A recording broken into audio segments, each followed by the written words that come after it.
Joining us now, staff writer for The New Yorker and author of the Letters from Trump's Washington column, Susan Glasser, and senior MSNBC political contributor and analyst, Matthew Dowd. Welcome to you both. Matthew, why is Trump taking off so quickly with very little time for any pre or, frankly, post-funeral meetings? And who would be first on the agenda if he decides to make time? Why is he taking off and doing it so short? Because you let in, he wants to play golf. I mean, Donald Trump considers the presidency not a job, but a venue to be able to do all the things he wants to do, including golf and raise money and all the things he likes to do. And I mean, if Donald Trump doesn't have an interest in building international relations, he's shown that. The tariff announcements have shown that. He doesn't want cooperation. He wants subservience of world leaders to him. And I think I guess he's smart in a way, because he knows the reaction of the rest of the world to him right now is very low. We think it's bad here in the country, in which we may talk about in a minute, where the perception of him in this country. The perception of him by international leaders in the world, at the globe, is dismally low. So, as I say, he wants to play golf. He wants to do other things. I know he's going to feel out of place at Pope Francis's funeral, because everything Pope Francis has talked about in the last 10 years has been the exact opposite of what Donald Trump is. So maybe he wants to get out of there as quickly as he can. Susan, as you write, many of these big, beautiful deals Trump promised when he came back into office have yet to materialize. And you write, as Trump scrambles to put some points on the board in his second term, many of his moves have been familiar ones. The shifting demands, the negotiating via social media, the messy public feuds among his advisors, the endless hype. In the MAGAverse, these are generally explained away as brilliant maneuvers by Trump to gain leverage. What leverage, if any, does he actually have over any of these world leaders? Well, what I think is really striking about coming out of the gate in the first 100 days and doing so many things all at once is he seems to have expended a lot of leverage without producing the anticipated results. And, you know, whether you look at his situation right now with China and the tariffs, or Russia and Ukraine and the peace talks he's been so eager to broker, in both instances with both Russia and China, Trump has expended leverage and now is in I would say, a weaker position to make deals on both fronts than he was 100 days ago. And that's really striking to me, in part because of this situation of going after our allies. You know, traditionally, American leaders have sought to pull together with allies when looking to negotiate from a position of strength with the Russians, with the Chinese, with our adversaries. And instead, Trump has alienated allies across the board, for example, by seeming to cut loose Ukraine. Well, that's a huge rift now with Europe as well as with Ukraine. He's imposed his, quote, reciprocal tariffs, unquote, and then paused them in order to have talks with our partners. Well, those are the same partners he'd like to be on the same page with when negotiating with the Chinese. So I think he's in a weaker place all around right now. And, you know, it's 100 days and there are not only not a lot of deals, there are no deals so far.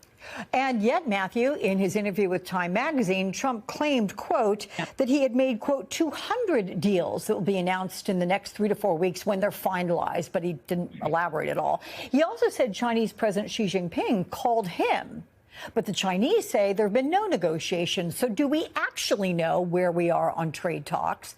And how does all this affect our standing on the world stage? Well, as MSNBC and Washington Post and others documented his first term, he lied over 40,000 times. So I don't know what you can believe what he says in this. One. Two is, I have no idea what the 200 deals mean. Maybe he means 180 deals benefited him, and he considers that a good deal in the course. Who knows what he considers a good deal in this? You can't believe anything he says. We have to, and the reality for the American voter is they're going to judge him not on what he says anymore. They're going to judge him on the result of in their daily lives.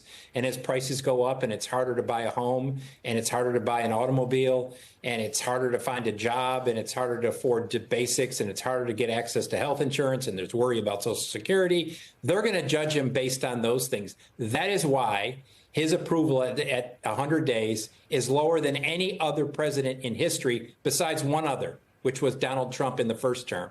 And that's the situation. His bluff, I think, worked for a while. But at this point, he can't run again no matter what he says, no matter how many hats he puts up with 88 on them. He's going to be judged on the results. And right now, the results are bad. Yeah.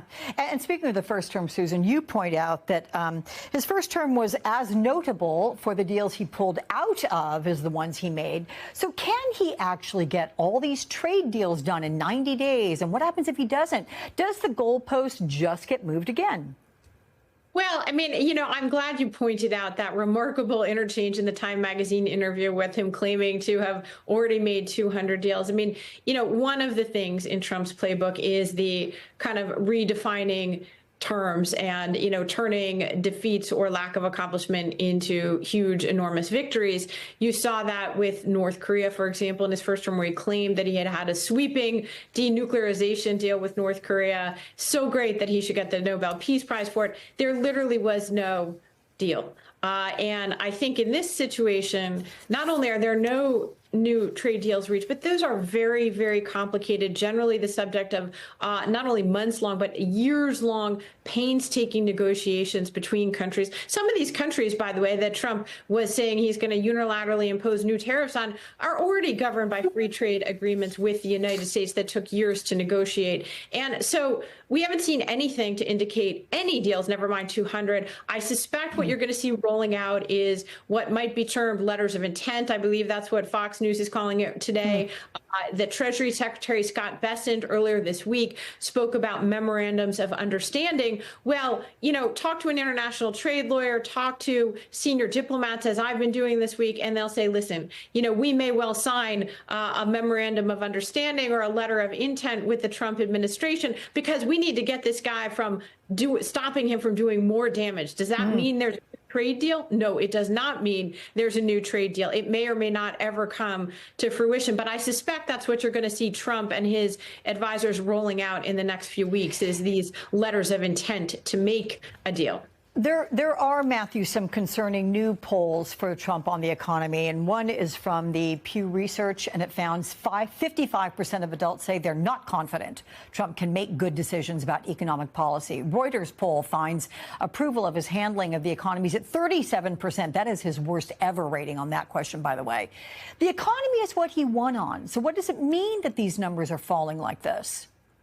Well, it's not only the economy is the thing he won on, which let's include inflation in that. It was among a group of voters that we'll call independents, not diehard Democrats and diehard Republicans. And diehard Republicans he's not lost support among them.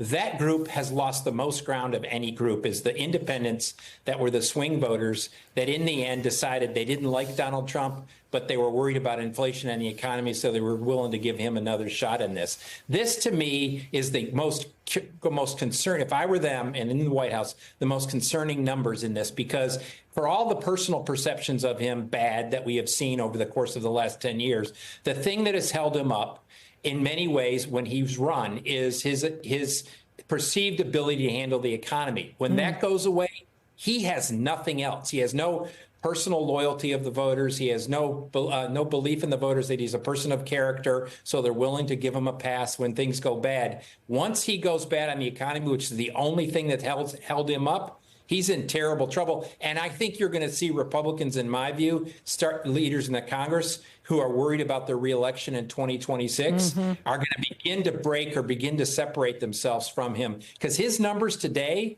are lower than they were when the Democrats had huge midterm gains in 2018.